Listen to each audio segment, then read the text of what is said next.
Pues ya llegaron las épocas, igual ya hasta se nos pasaron, Uriel. Uriel Chávez, que es el titular en el estado de Querétaro, el Centro de Conciliación y el Centro Federal de Conciliación y Registro Laboral.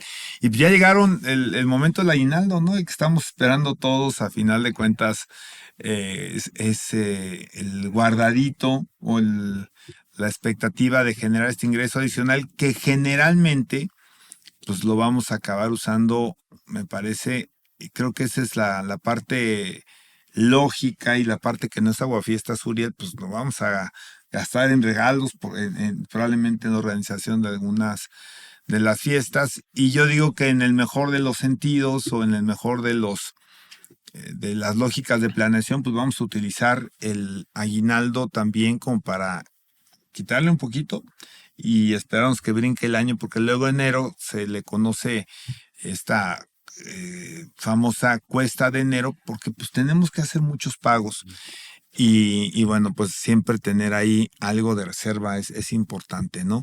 Entonces, pues son estos momentos de decisión sobre el aguinaldo, pero creo que lo más importante es saber, pues, qué es el aguinaldo, cuándo nos lo tienen que pagar, ¿cuándo no? Porque hay algunas personas que prestan servicios que no necesariamente tienen derecho a aguinaldo, o si las personas que han trabajado 4 meses, no sé, que empezaron a trabajar a lo mejor pensemos en, ¿qué será? Tu septiembre, agosto, si tienen derecho al aguinaldo, en fin, tantos temas, Uriel, que te queremos ahí aprovechar que tú conoces al dedillo este tema. Yo te diría, primero, ¿qué es el aguinaldo y cuánto se paga de aguinaldo? ¿Qué tal, Max? Buenas tardes, buenos días a todos los que nos ven, dependiendo la hora. Pues mira, el aguinaldo es una prestación laboral que está contemplada en la Ley Federal del Trabajo, una prestación que se paga regularmente a final de año. Tenemos en la propia Ley Federal del Trabajo se establece que a más tardar el 20 de diciembre debe de hacerse el pago de esta prestación. Entonces podríamos considerar que si un empleador no lo pagó el día 21 de diciembre, pues ya constituyó ahí una irregularidad. ¿Cuánto es el mínimo? La Ley Federal del Trabajo establece siempre mínimos. Entonces, el mínimo que establece la Ley Federal del Trabajo son 15 días de salario, de salario que te paguen, ¿no? Entonces, si ganas 300 pesos al día, pues bien sencillo, multiplica 300 por 15 y ese sería el monto que te tendrían que pagar de aguinaldo. Hay quien hace al revés, Uriel, a mí me llamó la atención. Fíjate que del tiempo que llevo yo, no la experiencia que tú tienes, ¿no? Como una persona que, insisto, pues es un especialista en temas laborales. Ahora me llamó la atención algunos planteamientos que hacían en algunas publicaciones serias, creo yo, donde decían, a ver, lo que te pagan al mes, divídelo entre 30.4, no entre 30, porque entiendo que según este cálculo, insisto, que no he visto, el 0.4 lo que te refleja es justamente que no todos los meses tienen el mismo número de días. ¿Es correcto ese 30.4? Sí, es correcto, nada más que eso, bueno, ya lo podríamos considerar un planteamiento ya un poco más técnico para hacer un cálculo. Sin embargo, pues lo más sencillo es saber cuánto ganas al día, multiplicarlo por 15 y eso es el mínimo que te deberían de pagar. Es que a mí me da la impresión de que luego no sabemos cuánto ganamos por día y que a veces es más fácil saber cuánto ganamos al mes o a la quincena, ¿no? A veces creo que es más común. Pues sí, o sea, hay de todo. Pues sabemos que, por ejemplo, en el tema de los empleos formales, pues por lo regular sí tenemos conocimiento de cuánto se gana al día. La gente que está en la formalidad regularmente saben incluso con qué salario están dados de alta ante el Instituto Mexicano del Seguro Social, que sería como la base para calcularlo. En la informalidad es un poco más difícil, lamentablemente, poder tener esos datos y podríamos utilizar ciertas fórmulas para poder llegar a esa cantidad, pero lo importante es que la gente sepa que tiene derecho a mínimo 15 días de pago de aguinaldo anuales, que está prohibido que se pague en especie, en vales, que tiene que ser un pago en efectivo necesariamente, y que la fecha límite sería el 20 de diciembre para que se haga el pago. O sea, si te tocan 10,000 pesos de aguinaldo, no te puede decir tu empleador, oye, ahí te van 8,000 y mira, te doy estas cajas de despensas, ¿no? Eso no puede ser parte, no puede puede ser constituir, eso pudiera ser algo adicional, si tu empleador lo quiere regalar, te lo quiere obsequiar, con todo gusto se puede recibir, sin embargo no puede ser considerado como base para el pago del aguinaldo. Te lo pueden pagar en partes, siempre y cuando sea antes del 20 de diciembre. Sí, regularmente es una práctica que se está utilizando recientemente, donde empezó el Buen Fin. Ahí fue cuando empezaron a adelantarlos, ¿no? Exactamente, empezaron a pagarlo desde noviembre. Hay empresas que lo pagan desde la primera quincena de noviembre, precisamente para que las personas trabajadoras aprovechen las ofertas del Buen Fin. Y otra parte en diciembre.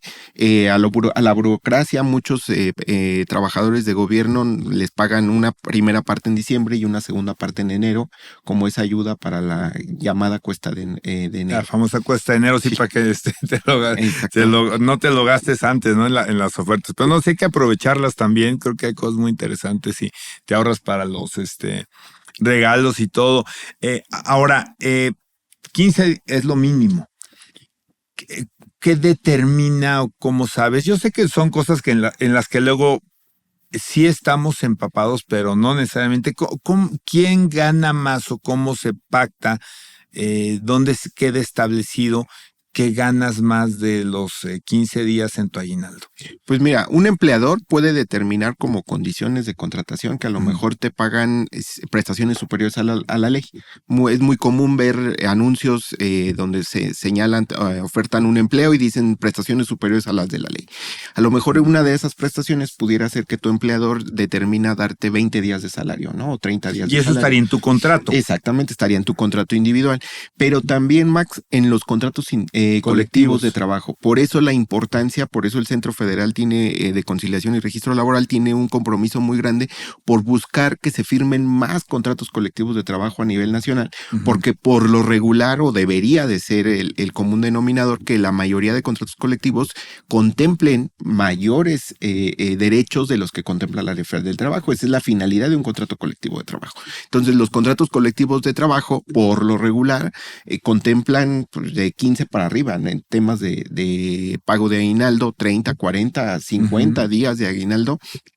Entonces, de los propios contratos es de donde se desprende cuánto vas a cobrar de aguinaldo. El mínimo es lo que marca la ley. Ahora se votan los contratos colectivos, ¿no? O sea, ahora vota el sindicato. Así es. Hoy en día con la reforma... ¿Para que un contrato colectivo tiene que haber sindicato, Uriel? Sí, exactamente. Para que haya contrato colectivo de trabajo tiene que haber sindicato. El sindicato es quien negocia, ya no son los trabajadores de forma directa quien negocian las prestaciones. Sin embargo, esto que tocaste ahorita es muy importante porque con la reforma de 2019 a la Ley Federal del Trabajo, hoy en día todo contrato colectivo, para que sea válido, tiene que pasar por el voto libre, directo y secreto de las personas que van a estar protegidas por él. Se organizan consultas, el Centro Federal de Conciliación y Registro Laboral verifica que esas consultas se respete el resultado de las personas, y es literalmente los mismos valores y principios del derecho electoral que tú y yo conocemos, se trasladó ahora a la materia laboral y se llevan a cabo los mismos procesos para poder determinar si un contrato es válido o no es válido. A mí como notario me ha tocado ir a algunas de las votaciones de los contratos colectivos, pero a ver, alguien que votó sin ver, o sea, no dijo, no, tú ponle que si no te consiguen mejores prestaciones. Al trabajador en algún momento el líder sindical le debe entregar copia de ese contrato colectivo, o puede ir al centro donde estás tú en la delegación, puede ir a conseguirlo en dado caso que no lo tenga. ¿Cómo puede hacer un trabajador para tener acceso a ese contrato? Hay algo muy novedoso, Max, en el mundo laboral, y el Centro Federal es parte de esto. Tenemos un repositorio laboral, así se denomina. Si tú lo buscas en Google, el repositorio laboral es una página, un motor, lo puedes buscar con cualquier motor de búsqueda, y te encuentras con una plataforma donde están todos los contratos colectivos del país, hoy en día digitalizados, y pueden ingresar cualquier persona. ¿Son públicos? Son públicos, puede ingresar cualquier persona y los puede consultar. Sin embargo, también cuando un contrato colectivo se va a firmar, un nuevo contrato colectivo se va a firmar, el sindicato tiene la obligación de entregárselos a sus agremiados. Cuando un contrato colectivo se va a revisar, recordemos que la Ley Federal del Trabajo establece que los contratos colectivos deben de revisarse en cuanto a salarios una vez cada año, y en cuanto al resto de las prestaciones cada 2 años, también debe de proporcionarse a las personas trabajadoras. Hoy en día ya es muy fácil. Hoy en día he encontrado empresas donde lo tienen en un código QR fijado en el comedor. Mira, y con la lectura de un celular pueden ingresar al documento. Entonces ya no es como era antes, donde te daban un librito, determinados papeles que terminaban en la basura muchas veces. Qué bueno, veces. Entre menos papel mejor, exactamente, ¿no? Ajá. Entonces es la forma que los trabajadores pueden estar enterados de los derechos y prestaciones que les da un contrato colectivo de trabajo. Ahora, Uriel, ¿puedo renunciar al aguinaldo? Sí, a ver, yo entré a trabajar, tenía mucha necesidad, me presentan un contrato y hay una clausulita que dice Uriel Chávez no va a recibir aguinaldo en el tiempo que labora en esta empresa. No, como lo decíamos, el aguinaldo es una de las prestaciones que se consideran irrenunciables. Entonces no se puede renunciar de ninguna forma. Incluso si un trabajador es despedido, lo hacen firmar un finiquito. Y aún y cuando ya esté una firma estampada en un documento, si esto es revisado por las autoridades y se demuestra que hay renuncia de derechos, es decir, que no cobró aguinaldo por ese año, ese asunto aún y cuando ya haya habido un convenio privado entre las partes, puede ser revisado ante la autoridad judicial, porque los derechos laborales no son renunciables, entre ellos el aguinaldo. Sí. Ahora, ¿y si no te paga? Si no te pagan, puedes acudir al Centro Federal de Conciliación y Registro Laboral. Recordemos que también hay un centro de conciliación del Estado, autoridades estatales. La competencia en materia laboral es un tanto, pues no diría que compleja. Tema para mí complicado. De hecho, vamos a también tratar de tener autoridades estatales, porque para mí, a ver, no la platicas un poquito, yo me hago bolas. Está sencillo, pero a la vez tiene cierto grado de complejidad. La Ley Federal de Trabajo establece ciertas ramas de la industria y de servicios que están reservados para la federación, y por exclusión, entre el mundo de abogados, pues decimos por exclusión, lo que no esté en ese listado, se entiende que es de las autoridades locales. Pero para ponerte un ejemplo, dice una de las fracciones, la industria automotriz.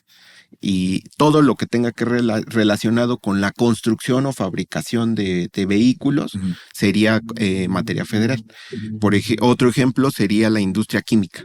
Todo lo que tuviera que ver con la industria química sería la minería, la electricidad, ferrocarriles, tabacalera, vidriera. Pero hay ciertas excepciones. Por ejemplo, vidriera solamente quienes hacen envases o vidrio plano. Ya quien le da forma al cristal y todo esto, pues ya pudiera ser competencia local. Ahí es donde se va viendo un poco la complejidad, porque podríamos leer las fracciones del artículo y diríamos, pues está muy claro. Sin embargo, ya con los criterios que han ido delineando en su momento las juntas y los tribunales federales, fueron haciendo más pequeña la competencia federal, las ramas, y en específico lo que sí nos corresponde. Pero al final del día todos funcionamos hoy en este nuevo modelo como una sola autoridad. Entonces, si tú te acercas al Centro Federal de Conciliación, tú a lo mejor no sabes, ¿no? A qué realmente tu empresa, si está regulada por la federación o por el estado, tú te acercas a nuestra oficina oficina estatal. Nosotros te vamos a asesorar, te vamos a orientar, y si no eres competencia, si nosotros determinamos que no eres competencia de nosotros, te vamos a remitir con un documento hacia el Centro de Conciliación del Estado, con la finalidad de que puedas tener esa atención debida y puedas poder citar a tu patrón para efecto de que puedan discutir el tema del pago del aguinaldo. Y hay multas, ¿verdad? O sea, si para el patrón, si no paga en tiempo, hay una multa, ¿no? Que creo que hasta 500 UMAS, creo. Sí, llega, sí, ¿no? sí, son multas altas, sin embargo no las aplica el Centro Federal. Para eso sigue existiendo la Inspección del Trabajo, que está a cargo de las Secretarías de Trabajo, tanto federal como local. Ellos siguen haciendo sus rondines de inspección y le solicitan a las empresas el cumplimiento de todas aquellas normas de derecho laboral, y en caso de incumplimiento, pues las sancionan. El Centro Federal, por su parte, llevamos a cabo las acciones para conciliar. Conciliar, pues ustedes sepan. Por la buena. Exactamente, un espacio de diálogo donde tanto trabajador como empleador pueden exponer sus ideas, exponer ahí sus manifestaciones y construir un acuerdo a partir de lo que de la propia problemática que tengan, ¿no? Claro. De verdad los vamos a tratar de tener a la parte estatal y a la federal juntos, porque la verdad es que creo que es bien importante. Y luego, ahí, digo, me quiero regresar tantito al aguinaldo, pero nada más para el auditorio, que creo que es importante. Si no concilias, hay una etapa posterior, es una etapa ya de litigio. Así es. Este nuevo modelo nos dotó a la conciliación de una importancia grandísima que no tenía. Tú recordarás que las juntas, la conciliación siempre había existido, simplemente que no se le daba la importancia que tiene hoy en día. Se constreñía a preguntarte si te ibas a arreglar. Si te ibas a arreglar, pues tú solito te ibas a platicar con tu contrario y llegaban a un acuerdo y eso se materializaba en un documento. Hoy en día, los centros de conciliación, por su parte, tenemos funcionarios conciliadores que están certificados, tienen una certificación, son abogados, especialistas en derecho laboral, y entonces tenemos lugares aptos para llevar a cabo estas pláticas, lugares donde se sientan ambas partes, platican. Un dato importante, no admitimos la representación en el caso de los empleadores, salvo cuando es persona moral, donde se tiene que ir un representante, claro. Pero cuando es persona física tiene que acudir el empleador. Igual el trabajador no puede ir representado por ningún abogado, puede ir acompañado por una persona de confianza, puede recibir consejo de la persona de confianza, pero quien toma la decisión es el trabajador y el empleador de manera directa. Y esto nos permite tener un nivel de eficiencia del 80%, es decir, 8 de cada 10 asuntos se arreglan en conciliación. Y solo 2 pasan a esta etapa judicial que mencionas, que esta etapa judicial, pues bueno, ya no son juntas de conciliación, ahora son tribunales laborales que dependen de los poderes judiciales, tanto federal como locales, y solo 2 asuntos de cada 10 llegan a esa instancia judicial. No, y lo que evita la carga que tienen los tribunales, el costo, ¿no?, de litigio, tanto para el patrón como para el empleado, el trabajador. A ver, y para evitar que alguien llegue a tratar de encontrar solución a algo que por derecho igual no le corresponde, y para poder cerrar este círculo del aguinaldo, Uriel, ¿quién sí tiene derecho al aguinaldo y quiénes no tienen derecho al aguinaldo? Por ejemplo, me preguntan mucho, y creo que aquí principal confusión, pero si quieres agotamos los que sí, los que no. Por ejemplo, los trabajadores de confianza, ¿no? Tienen de repensados. O bueno, los que trabajan, que creo que por ahí hay alguna rendija, los que trabajan por un contrato para servicios específicos, los comisionistas, ¿no? Ahí, ¿cómo está el tema, Uriel? Todos tienen derecho a aguinaldo, salvo los que mencionas, estas personas que están contratadas como servicios profesionales, porque ahí no hay una relación de subordinación, ahí simplemente a ti te contratan para realizar determinada actividad y ahí se acaba, técnicamente ahí se acaba el contrato. Sabemos que también muchas empresas abusan de esta figura y contratan personal como honorarios, pero que en realidad sí hay una figura de subordinación y sí se logran acreditar los elementos de una relación laboral. No estaríamos hablando de estos casos, estaríamos hablando que quien no tiene derecho específicamente es quien realmente esté realizando un servicio por honorarios. Me refiero a lo mejor a algún contador que fue contratado por alguna empresa para realizar determinada actividad específicamente, pues no hay ahí una relación de subordinación, simplemente fue un contrato de prestación de servicios, él va a realizar el servicio contable y se acabó. Entonces, de ahí, o con esa excepción, todos los trabajadores tienen derecho al pago de aguinaldo, seas de base, de confianza, eventual, comisionista, todos tienen derecho, sin embargo, cambian un poco las reglas para poderlos calcular. Por ejemplo, un comisionista tendríamos que tomar el último mes, fijo. Exactamente, el último mes, hacer un promedio y con eso, y pagarlo con el sueldo más alto de ese mes, ¿no? O sea, o con el promedio que tú saques. O hay empresas que hacen ese mismo ejercicio, pero con todo el año. Los eventuales, hay que considerar cuántos días al año trabajaste y con base en los días que trabajaste, se te paga el proporcional de esos días que trabajaste. Los que iniciaron a trabajar en agosto, septiembre, octubre, al final del día la ley los protege y tienen derecho a recibir el proporcional. Entonces, si tú trabajaste en octubre, iniciaste a trabajar, te corresponderían tres meses, ¿no? 3 meses de salario, 3 meses proporcionales, ¿no? O sea, sacar la proporción de cuánto equivale y eso es lo que se te tendría que pagar de aguinaldo. Pero al fin del día, todas las personas que laboran en el país en una u otra cuestión o de una u otra forma tendrían derecho al pago del aguinaldo. Se me hace bien importante, Uriel, ¿no? Porque también las empresas pues, tienen que calcular sus obligaciones económicas para el cierre del año, ¿no? Y de repente si te vas un poco con la finta de que una mala creencia por ejemplo, te insisto, ¿no? Que el comisionista o el de confianza no tendría este derecho, pues luego te sale ahí un problemita, ¿no? Pero bueno, es muy interesante, Uriel. Yo te voy a dar lata otra vez pronto porque sí creo que son temas. Viene el aumento del salario mínimo, ¿no? También, que bueno, esa es una consideración si quieres de orden económico, pero creo que esta posibilidad de que los trabajadores y también, ¿por qué no? Obviamente los empleadores tengan esta claridad de derechos y obligaciones es muy importante para el bolsillo de todos, ¿no? Y para la tranquilidad laboral de ambas partes. Yo creo que lo peor que te puede pasar en una empresa, en tu trabajo, ¿no? Pues es la fricción con el empleador, o la fricción con la gente que trabaja contigo, porque bueno, pues eso deteriora mucho la relación y yo te puedo decir que inclusive hasta la productividad, ¿no? En perjuicio de ambos, y pues qué mejor que tener claro qué le toca a cada quien. Uriel, pues muchísimas gracias por estar con nosotros y te voy a sonsacar para que a ver si en un par de semanitas nos echamos esta plática, invitamos gente de la parte local, hacemos ahí como una mesa y vemos a ver si también con algún juzgador para poder rebotar pues estos temas de los derechos de los trabajadores, obligaciones de empleadores y bueno, y seguramente también algunos derechos que pueden tener los empleadores ante alguna práctica, porque también hay prácticas, ¿no? Que se han presentado, creo que hasta de forma fraudulenta, ¿no? Algunas personas que se contratan y para inmediatamente solicitar algunos derechos, ¿no? Así es, sí. Y el Centro Federal somos una institución totalmente imparcial. Brindamos orientación tanto a la parte trabajadora como a la parte empleadora y también a los sindicatos. Entonces el procedimiento de conciliación, ahí ha habido como un pequeño falta de información.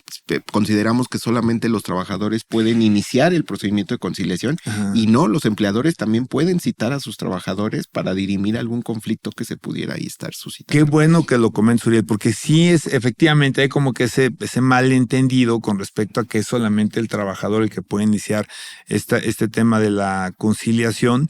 Y bueno, pues que también aunque el derecho laboral normalmente pues protege evidentemente al trabajador, ¿no? Y seguramente no sé si en la conciliación, Uriel, igual vale la pena aclararlo, pero a veces también quienes ya tienen en sus manos un juicio, pues tratan de velar principalmente por los derechos del trabajador, ¿no? Los derechos pues, sociales, ¿no? Uh-huh. Finalmente que estén en favor del trabajador.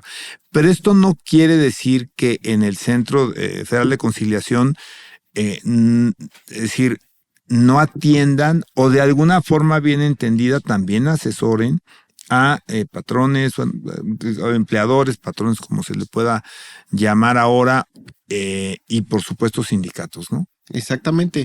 Si bien hacia la parte empleadora no podemos brindar una asesoría jurídica específica, porque al final iría contra de los principios la propios. Naturaleza. Exactamente, de la Profedet, porque es la Procuraduría Federal de Protección al Trabajador, es quien brinda esa asesoría jurídica a los trabajadores, no podríamos hacerlo. Sin embargo, eso no nos impide sí orientarlos. Entonces, claro, si una parte empleadora se acerca al Centro Federal y nos pide información, sí se le orienta respecto de sus derechos básicos y, insisto, pueden iniciar el procedimiento de conciliación ellos citando al propio trabajador con la finalidad de poder dirimir por ahí algún conflicto que se pudiera ir suscitando.